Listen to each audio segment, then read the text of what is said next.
من عمل صالحا من ذكر أو أنثى وهو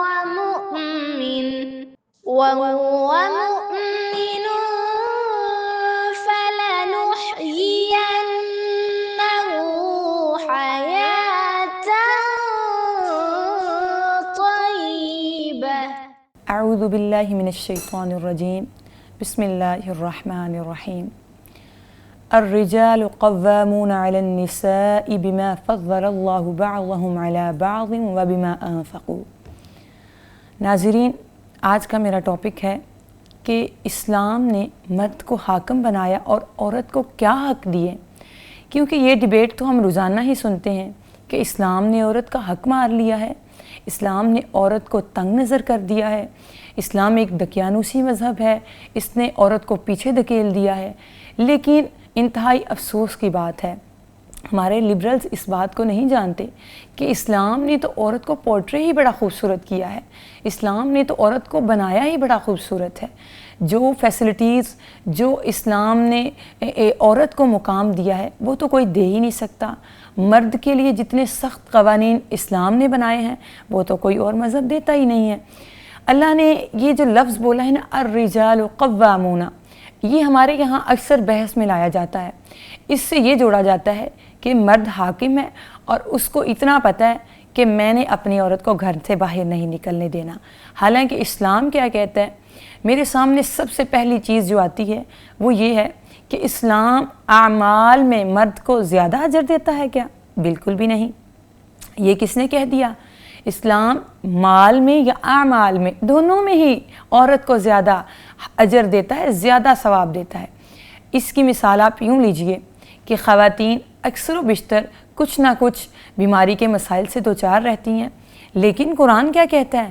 من عمل صالحا من ذکر او انثى وهو مؤمن فلنحيينه حیاة طیبہ، کہ عورت ہو یا مرد عمل صالح کرنا چاہیے۔ ایک منٹ رکیے، ٹھہریے، دیکھیے، مرد کے اوپر با جماعت نماز فرض ہے۔ آپ اور میں اپنی فلیکسبلٹی کے حساب سے اپنے گھر میں اذان کے 10 منٹ بعد، 15 منٹ بعد اپنے مطابق جتنی قرات کریں پڑھ سکتے ہیں۔ پھر بھی اجر اتنا کہ اگر مرد فجر میں نماز پڑھنے مسجد میں نہیں جاتا تو اس کو گناہ ہے، لیکن آپ گھر میں پڑھ لیتی ہیں تو اس کے جتنا اجر پا لیتی ہیں۔ وہ سردی میں، گرمی میں نماز پڑھنے کے لیے مسجد کا رخ کرتا ہے، تو آپ گھر میں ٹھنڈی جگہ پہ بھی نماز پڑھتی ہیں تو آپ کو اتنا ہی اجر ملتا ہے۔ اسی کے ساتھ ساتھ اب دیکھیے، زکوٰۃ کے فرائض ہیں یا قربانی کے مسائل ہیں یا دوسرے سربراہی معاملات ہیں، مرد کو زیادہ اپنے اوپر ذمہ داریاں لینی پڑتی ہیں۔ اسلام نے تو عورت کو بڑا خوشحال رکھا ہوا ہے۔ اس کی مثال آگے بھی دیکھیے، اللہ نے کیا کہا ہے؟ مرد کے مال سے مرد کی وراثت تقسیم ہوگی، عورت کے مال سے عورت کی وراثت تقسیم ہوگی۔ تو ٹھہریے، کیا یہ وہی سوال نہیں ہے جو یہ کہتے ہیں کہ عورت کا تو کوئی مال ہی نہیں ہوتا، عورت کا تو کوئی گھر ہی نہیں ہوتا، عورت کے پاس تو کچھ ہوتا ہی نہیں ہے؟ تو سنیے، میرے پیارے نبی جناب محمد الرسول اللہ صلی اللہ علیہ وسلم پر جو قرآن نازل ہوا ہے نا، اس میں اللہ نے بیٹی کے حقوق بیٹے کے ساتھ وراثت میں استعمال کیے ہیں، بیان کیے ہیں۔ اللہ نے ماں کا حق وراثت میں باپ کے ساتھ بیان کیا ہے، اللہ نے بیوی کا حق وراثت میں خاوند کے ساتھ بیان کیا ہے، اور اللہ نے پھوپھی کا حق اللہ نے اور باقی چاچاؤں کے ساتھ بیان کیا ہے۔ یعنی اس نے کسی رشتے میں بھی عورت کو تنہا نہیں چھوڑا۔ میرے پیارے نبی جناب محمد الرسول اللہ صلی اللہ علیہ وآلہ وسلم، آپ کے پاس خواتین وعظ و نصیحت کے لیے آتی تو میرے پیغمبر نے کیا فرمایا؟ آپ نے کہا، یا معشر النساء، اے عورتوں کی جماعت، میں نے تمہیں جہنم میں زیادہ دیکھا ہے، تم کثرت سے صدقہ خیرات کیا کرو۔ تو عورتوں نے اپنے زیورات اتنے اللہ کے راستے میں تقسیم کیے، اس کا مطلب ہے کہ وہ مالدار تھیں، اس کا مطلب ہے کہ ان کو حق حاصل تھا کہ وہ اپنے مال سے جو مرضی خرچ کر سکتی تھیں۔ تو یہی اسلام حقوق دیتا ہے، للرجال نصیب مما اکتسبوا وللنساء نصیب مما اکتسبن، کہ عورت کے لیے وہ ہے جو وہ کماتی ہے، مرد کے لیے وہ ہے جو وہ کماتا ہے۔ تو اللہ نے تو عورت کو بڑا خوبصورت مقام دیا ہے۔ پھر اسی طرح ہم دیکھتے ہیں اگر ایجوکیشن کی بات آ جائے تو اللہ نے اس میں بھی عورت کو پراپر مرد کے برابر کھڑا کیا ہے، پیچھے نہیں رکھا۔ کیا فرمایا؟ طلب العلم فریضۃ علی کل مسلم۔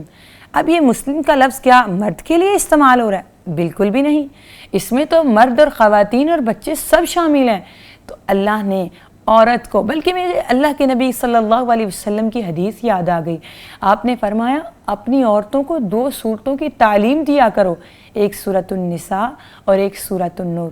بدقسمتی سے ہمارے یہاں بحث تو بہت رہتی ہے کہ خواتین کو پڑھنے نہیں دیا جاتا، ان کو آگے بڑھنے نہیں دیا جاتا، لیکن نبی کا یہ فرمان نظر انداز کر دیا جاتا ہے کہ اس کی پہلی تعلیم یہ 2 صورتیں ضرور ہونی چاہیے۔ پھر اسی طرح ہم دیکھتے ہیں کہ اگلا اعتراض کیا اٹھایا جاتا ہے کہ اسے گھر کی 4 دیواری میں قید کر دیا جاتا ہے، اسے بچا لیا جاتا ہے، اسے پہچاننے سے منع کر دیا جاتا ہے۔ حالانکہ قرآن کیا کہہ رہا ہے؟ وَقَرْنَ فِي بُيُوتِكُنَّ وَلَا تَبَرَّجْنَ تَبَرُّجَ الْجَاهِلِيَّةِ الْأُولَىٰ، کہ تم صرف گھروں میں اس لیے رہو تاکہ تمہاری زیب و زینت نہ ظاہر ہو۔ کیوں نہ ظاہر ہو؟ آئیے اس کا تھوڑا سا میں آپ کو سائنٹیفکلی کچھ بتاتی ہوں کہ دیکھیے ایک خاتون جو ہیں وہ ہمیشہ ایموشنلی اپ اینڈ ڈاؤن میں رہتی ہے، ہمیشہ اس کو کوئی نہ کوئی مینٹلی کرائسس میں ہوتی ہے۔ وہ کیوں ہوتی ہے؟ مرد کی وجہ سے نہیں، گھر کی وجہ سے نہیں، کیونکہ وہ ہارمونل چینجز میں اپنے آپ کو ایموشنلی بہت زیادہ ڈاؤن کر لیتی ہے۔ تو کیا ہوتا ہے جب وہ باہر نکلتی ہے تو لوگوں کو اس کے سارے ایکسپریشنز نظر آ رہے ہوتے ہیں، ایک چیز۔ دوسری چیز، جب اللہ کے نبی صلی اللہ علیہ وسلم کے آنے سے پہلے خواتین باہر نکلتی تھیں بے پردگی کی حالت میں تو انہیں ستایا جاتا تھا کہ یہ تو فلاں کی بیٹی ہے، یہ تو فلاں کے گھر کی خاتون ہے۔ تو اللہ نے کیا کہا کہ اس لیے تمہیں بچایا جا رہا ہے کہ تمہیں اذیت نہ دی جائے، وَلَا يُؤْذِينَ، تاکہ تمہیں پہچانا نہ جائے، اذیت نہ دی جائے۔ تو یہ تو ہماری پروٹیکشن کے لیے پردہ، ہماری پروٹیکشن کے لیے اللہ نے ہمیں گھر ٹھہرنے کا حکم دیا۔ کیا یہ مزہ نہیں ہے؟ لاسٹ ٹائم سروے ہوا جب یورپ کا، تو اس میں کیا آئی؟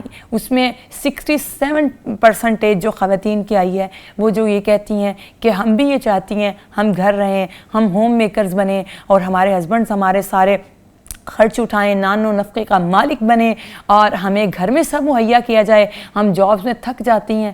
تو یہ وہی بریکس نہیں ہیں جو آپ کو قرآن اور حدیث دے رہا تھا، یہ وہی چیزیں نہیں ہیں، یہ وہی فیسلٹیز نہیں ہیں جو آپ کو قرآن اور حدیث نے دی ہیں، جو اسلام نے دی ہیں۔ تو اسلام نے تو عورت کو بہت زیادہ آزاد رکھا ہوا ہے۔ اسلام نے تو یہاں تک کہا ہوا ہے کہ مرد جو حق مہر ادا کرتا ہے وہ عورت چاہے انویسٹ کرے، چاہے تو جو مرضی استعمال کرے، اس کے متعلق کوئی کسی اس سے سوال بھی نہیں کر سکتا۔ تو آپ کیا سمجھتے ہیں کہ یہ اللہ نے اسلام میں عورت کو حق نہیں دیا؟ اتنے حقوق تو آپ کا لا بھی نہیں دیتا جتنا اسلام دے رہا ہے۔ پھر اسی طرح ہم آگے دیکھتے ہیں کہ اعتراض اٹھایا جاتا ہے کہ خواتین کو جابز میں مسئلہ ہوتا ہے۔ جابز میں نہیں، اللہ رب العالمین نے میرے نبی اکرم صلی اللہ علیہ وسلم پر قرآن میں ایک آیت بھی ایسی نہیں اتاری جس میں خواتین کو گھر سے باہر نکلنے سے منع کیا گیا ہو۔ مجھے تو بس ایک ہی حدیث ملتی ہے کہ جس میں نبی اکرم صلی اللہ علیہ وسلم نے کہا کہ اللہ کے ناپسندیدہ ترین جگہوں میں سے جو جگہ ہے وہ بازار ہے، اور عورت کے لیے بہترین جگہ اس کا گھر ہے، اور اس سے بھی بہترین جگہ اس کے گھر کا کمرہ ہے۔ مجھے تو یہی چیز نظر آتی ہے کہ عورت آپ کو صرف مقصود یہ ہے کہ آپ بازار میں بلا وجہ نہ نکلیں، جو آپ کو لگتا ہے کہ ہم ونڈو شاپنگ کے لیے تو جب بس جا رہے تھے، ہم تو بس یہاں تک جا رہے تھے۔ اسلام نے یہ پابندی عائد کی ہے، اسلام نے اور کوئی پابندی عائد نہیں کی، بلکہ قرآن پاک میں تو اللہ رب العالمین نے جہاں مرد کا ذکر کیا ہے کہ اس کی نیکی کا یہ وسیلہ ہے، وہاں خاتون کو بھی کہا ہے ان المسلمین والمسلمات والمؤمنین والمؤمنات۔ یہ طویل آیت پوری کی پوری اسی طرح ہیں کہ جیسے مرد ہیں ویسی عورتیں ہیں۔ تو ہمیں یہ سمجھنا ہوگا کہ اسلام نے اور قرآن نے ہمیں بہت زیادہ حق دیے ہیں۔ ہم اکثر یہ نعرہ سنتے رہتے ہیں کہ ہمیں گھروں سے نہیں نکلنے دیا جاتا، ہمارے اوپر پابندیاں ہیں، ہمارے حق نہیں حاصل کرنے دیے جاتے۔ تو یہ آپ کے حق یا ہمارے حق جو ہیں یہ تو ہمارے لاز نے رکھے ہوئے ہیں ضبط کر کے، یا آپ نے جو یورپ سے لا لیا ہوا ہے اس نے روکے ہوئے ہیں۔ اسلام تو کہتا ہے یہاں آپ کا خامد، یہاں آپ کا بھائی، یہاں آپ کا باپ فوت ہوا، وہاں وراثت کی تقسیم میں آپ کو حصہ مل گیا، اور اگر آپ اس گھر کے اوپر جس میں آپ رہتی ہیں ایک پائی بھی خرچ نہ کریں تب بھی اللہ رب العالمین کے مطابق آپ پر کوئی گناہ نہیں ہے۔ لیکن اگر مرد خرچ نہیں کرے گا، آپ کا نفقہ نہیں اٹھائے گا، میرے نبی صلی اللہ علیہ وسلم نے فرمایا کل قیامت والے دن اس سے پوچھا جائے گا کہ تم نے یہ کیوں نہیں اٹھایا۔ تو کتنے پیارے حقوق اسلام نے عورت کو دیے ہیں۔ تو سمجھیے اسلام والے حقوق مانگیے، اسلام کے ساتھ جڑ کے اپنا حق حاصل کیجئے۔ اللہ ہمیں ایسی عورتیں بنائے کہ جو پاپردہ ہوں، باحیا ہوں، اور اللہ رب العالمین کی بارگاہ میں مقبول ہوں۔ آمین۔ وآخر دعوانا الحمدللہ رب العالمین۔ من عمل صالحا من ذكر أو أنثى وهو